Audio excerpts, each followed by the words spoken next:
Franklin County Commissioner's Office, April 7th, 2020. Good morning. Good morning. It is 9 o'clock. We clicked in just right time, and we have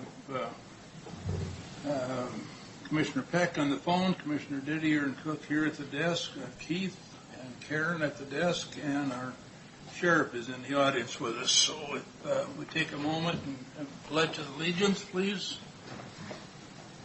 I pledge allegiance to the flag of the United States of America and to the republic for which it stands, one nation, under God, indivisible, with liberty and justice for all. Thank you. First item on the agenda is we have approval of minutes for March 24th and March 31st. There's no addition, changes, or corrections. I will sign them as presented. No changes here. Yep. All right, thank you. We have a public comment period on here, but there is no open public comment today. It is all submitted through emailing or snail mail, I guess they call it nowadays. Have we received anything? We have not received anything. Okay, nothing has been received, so it'll take us on to approval of payroll and warrant registers. Okay, Mr. Chairman, I move to approve fund expenditures in the amount of $282,365.93, and let it be noted that this has been reviewed by our administrator and 2 members of the auditor's office. All in favor? Aye. Aye. And Mr. Chairman, I move that we approve the salary clearing payroll and emergency management payroll in the amount of $1,004,811.89.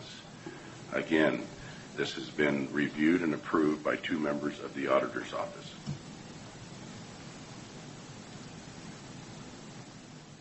Second, just with an administrative note that only the Board of Commissioners can approve anything. They reviewed it, just reviewed it. Okay, Thanks for the update. All in favor? Aye. Aye. That will move us to a approval of consent agenda 1 through 3. Mr. Chairman, I move that we approve the consent agenda with 3 of the items. I have nothing to say about these items. I'm good with them, but if anybody's got discussion. Second with discussion. Open discussion. Just want to make note on item 1. I think it's great that the Public Works Department is partnering with other counties and providing support where we can without impeding our own county mission. Experience has shown that this sort of cooperation comes back to us in many forms and is good government. Thank you. Okay. Thank you. Further comments? All in favor? Aye. Aye. Aye. Then it brings us down to administration office business. Keith, you have something for us today? Just a couple of things, Mr. Chairman. First of all, while we're all operating under some very unusual circumstances due to the COVID-19 response, I did want to recognize an employee who is retiring from the sheriff's office. We will draft a official certificate for the board's approval, but Deputy Ruben Bayona, retiring from the sheriff's office on April 14th, has been serving for 19 years and 5 months, and so we wanted to make sure that we recognized him for his extended service and appreciate all he's done for the citizens of Franklin County. I did not discuss this previously with the sheriff. I don't know if you want to say anything at this juncture, but I think it's appropriate. As a board, we typically recognize retiring employees and thank them for their service to the county. Yeah. That person still on duty, or they retired and gone already, or? No, he's still working. He's actually going to work right up to the 14th, and then he's retired. He's actually going to go work part-time out at the Pasco Airport with Pasco Airport on a part-time basis and retire. Well, send our thanks when you.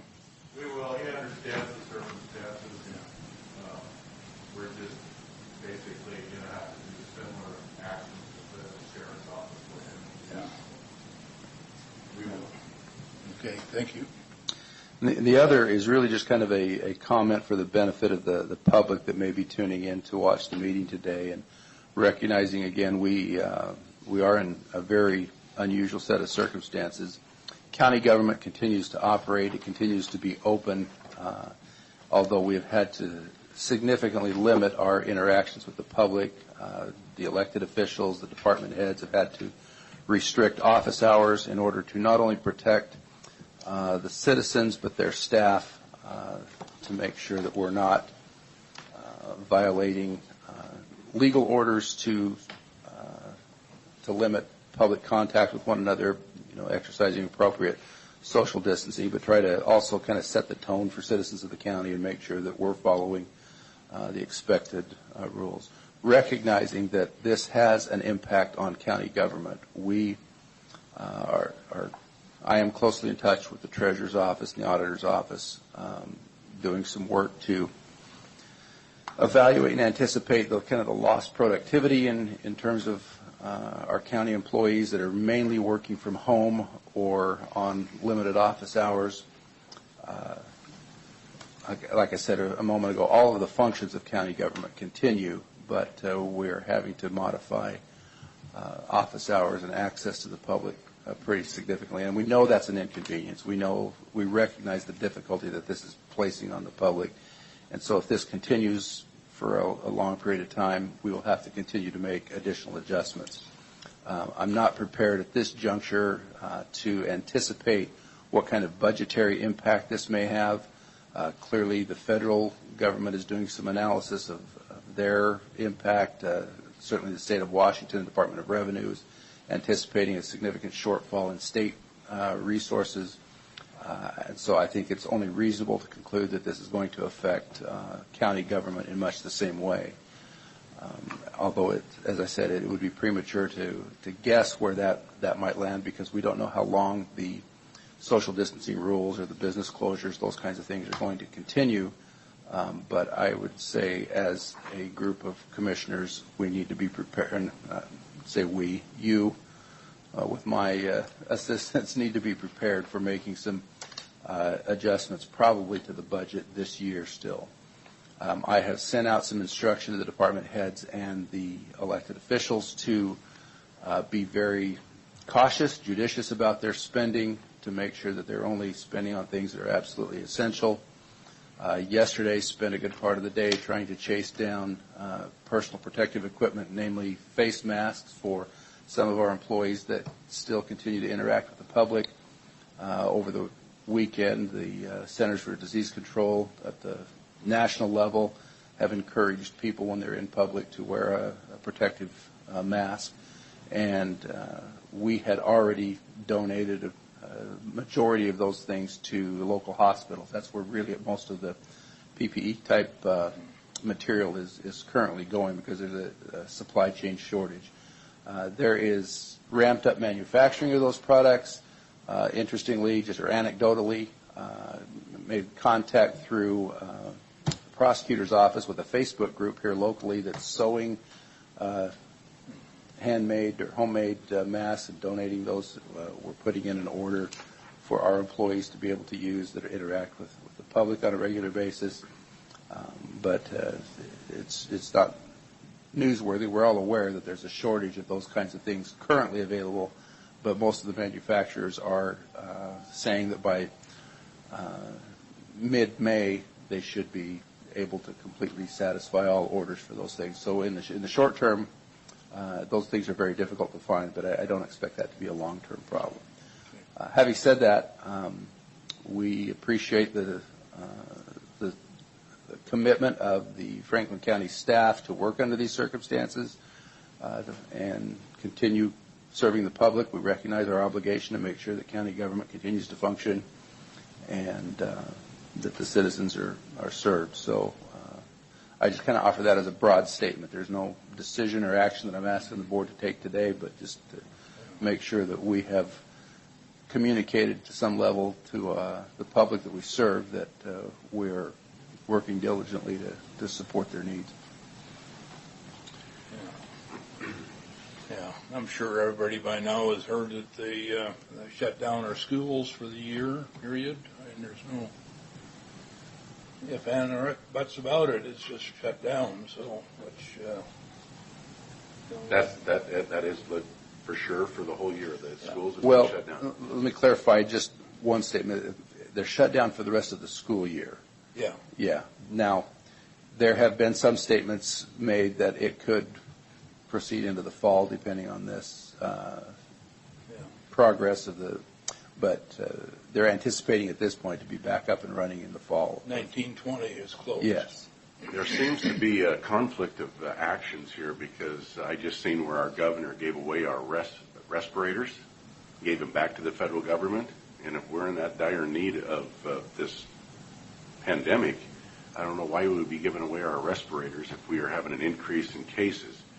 And I think we really need to maybe send a letter to our governor, ask him to evaluate the difference between Eastern Washington and Western Washington, because in Eastern Washington, we don't have the high density of population in these areas where we have this stacking of people on top of one another, and we really need to evaluate and get our side of the state back to normalcy as soon as possible, because it is going to have an everlasting effect, not only on industry, but the farming industry also, because we are already hearing potato contracts being pulled, farmers don't have anything to plant, and it's going to have a dramatic effect. If we don't see an increase in cases in our area that was supposed to have happened, I think that we should really start looking at asking that we get back to normalcy in Eastern Washington and maybe drafting a letter to send to our governor stating the fact. And I think there will be other counties, Grant County, Adams, all these other counties will join with us because we're supposed to be hitting 80 degrees this week. Once we get up to that kind of temperatures, this virus can't live on the surfaces outdoors. Indoors, yes, but not outdoors. If you're sick, you shouldn't be coming to work. You should be staying at home. I think that we really need to try to get this side of the state back to normalcy as soon as possible, being that we're going to have these hot temperatures. And also, Keith, you and I kind of discussed the other day about the maybe penning a letter to the governor over the construction workers. Yeah, I believe that issue has largely been resolved to the understanding of the Home Builders Association. They put out some material over the weekend to give their local members some guidance on how to make sure that these construction sites are secure, that they're not subject to spoilage, growth of mold, cave-ins on foundations, those kinds of things, that they're safe. And then at a certain point they have to stop work based on the governor's orders. So, okay, I missed that. So, yeah. Thanks. So I think we're in consistency now with not only the Home Builders Association, but the expectation of those that have interpreted the governor's orders. Yeah, good. Thank you. Anything Mr. else? Chairman, a few comments. Yes, sir. With respect to COVID-19, the literature I've read about the southern hemisphere and Argentina in particular, that even when temperatures climbed into the upper 70s, they didn't see appreciable reductions in transmission. So I think it's inconclusive at this point to know for sure whether or not higher temperatures are in fact going to kill this virus. There's differing views. I'm not a doctor. I don't know the answer, but I think it's interesting, the experience in the southern hemisphere, empirically speaking. With respect to the home builders, Jeff Losey did a great job of getting the counties and the cities all on board to help support that industry, and anywhere that we can take those kinds of actions, whether it's in agriculture or home building or anything else, I think it's good that we do it. I don't know that I'm prepared to ask the governor to change the rules for Eastern Washington based on our density, simply because there are parts of Eastern Washington that are very dense, and it would be hard to argue that the rules should be different in the Tri-Cities than they are in parts of, say, Edmonds or areas that are on the west side, but might not be as dense. There's a lot of open farmland there as well. And together with that thought is the notion that we're a highly mobile society, even with the restrictions that are currently in place. I don't know how we would effectuate that. Certainly open to discussion and learning ideas on how that might work, but I'm having difficulty at this point seeing how we pull that off. And then lastly, I'm continuing to call in for these meetings, not for any reason other than if I don't need to be in amongst other folks. I try to follow the lead from the governor, who has said, let's do our social distancing, and if we can conduct business this way, then we should. So it isn't anything personal, guys. I just trying to lead by example. Thank you. And I guess that's where my interests are intrigued, is the fact that we have areas that are exempt, and that's the farming community, and we're robust out there. We're moving around. Nobody's wearing masks. We're talking to each other, and we've got the Ben Franklin Transit and the transit in Seattle running, which if you're going to worry about a germ-infested area, I think that's where you'd be looking at. They're just things that are in conflict with one another on this whole process, and the fact that if it's that bad of a pandemic, then there should be more being done as far as people getting onto a bus, someone's infected, that germ is alive for 2 days on that bus, everybody that gets on that bus could get infected. There's just too much conflict here as far as reason and what's going on in our society today. Again, the schools were exempt. They could build on those buildings, but the private contractors, when you got people working in an area all by themselves, they can't work. And so this is really stymieing our economy. And as President Trump said, we're gonna create an avenue where we destroy our business world, our economy, on a COVID virus, which is baffling to me. I can answer part of that. And as far as the buses are concerned, they've restricted entrance and exit on the rear door only, and they've got it separated off so they can't get near the driver. And every night they're disinfected. The dial-a-rides won't go to a house. They have to come out to the vehicle. And everybody's got the latest mask, and they're also disinfected constantly. So, and they've gone, like Dial-A-Ride has gone from over 1,200 segments a day down to less than 400. So there's not as many people moving. The reason for them moving today is going to the doctor or diabetic dialysis, something that's necessary for life. Right. Of course, you can't control. I don't think there's any that I'm aware of, any of the band pools moving because they aren't supposed to be working. Right. Yeah. So, Mr. Chairman, I agree with Commissioner Didier that the current set of rules are difficult to explain. They're often in conflict with one another, and I think it's a great illustration of how difficult it is to balance the competing interests of keeping people safe and keeping the economy alive. And it is a tough balance. And maybe there's a way for areas outside of city limits or something. I just think those boundaries would be difficult to articulate. Not saying it couldn't be done, but I am acknowledging that there is a lot of inconsistency, and I think it's a tough thing to balance, nevertheless. Yeah. Thank you. With that, is there anything else for the good of the board? Keith, Karen? I do not have any public comments that were emailed to me as of this time. Okay. Sheriff, any comments today? Nope, all's well, good. Good. Generally, everybody's adapting and doing reasonably good, especially in the North Lake County. Yeah. I know the highway traffic is down considerably, and Yeah, that's causing a lot of state patrol catching cars going 120 miles yeah. an hour over and over. And then, of course, you have, not so much in the county as in the cities, but you've seen burglaries, residential burglaries, business burglaries, that taking people being idiots driving around with both six. But, Yeah. Besides those type of things Yeah. are pretty good. All right. Well, if there's nothing else for the good of the board, we are adjourned this morning. Thank you, everybody. Thank you.